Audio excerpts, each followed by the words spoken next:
To fully understand the Socratic method, look into the background of the creator.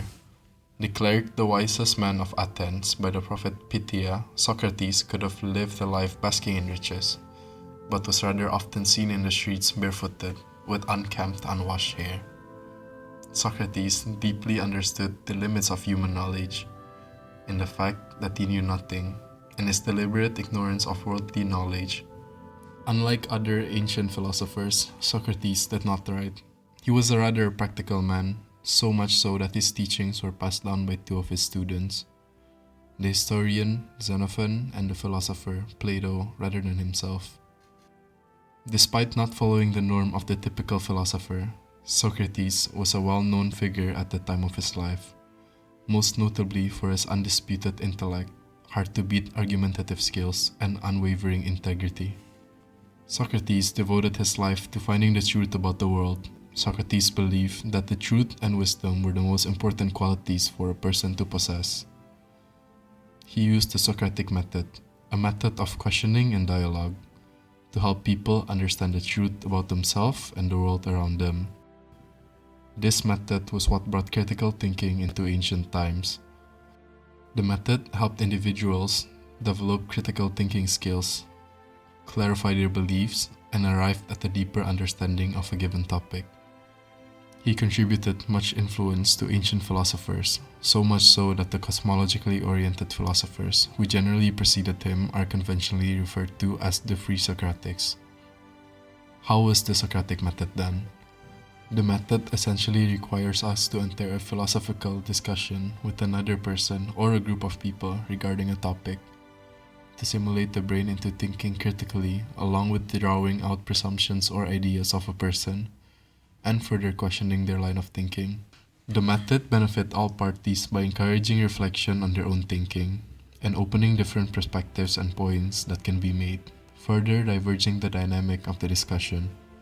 This method is better depicted by Socrates himself, as he comes across a man by the name of Alexander. Alexander, like many of us, was in search of the secret of happiness. Socrates took notice of him and engaged using the Socratic method on him. He began by asking Alexander a series of questions to help clarify what he meant by happiness.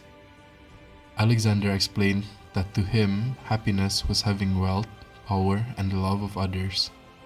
Socrates then asked Alexander, if a person who was rich and powerful became sick, would they still be happy? Alexander hesitated, then replied, "No, I suppose not."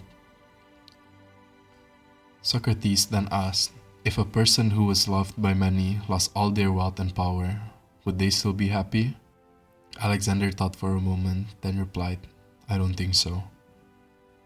Socrates continued, so it seemed that wealth, power, and the love of others are not the true source of happiness. If a person's happiness depends on these things, then it is not a stable or reliable happiness. Alexander was surprised by Socrates' line of questioning and asked him what he thought the true source of happiness was. Socrates smiled and said, "The true source of happiness is within us.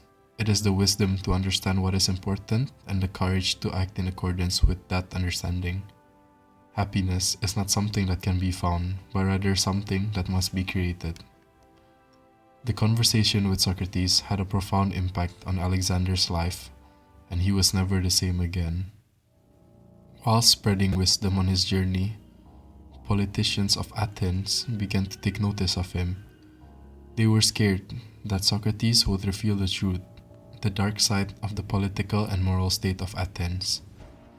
Politicians were afraid that Socrates would reveal the truth about their misdeeds and flaws.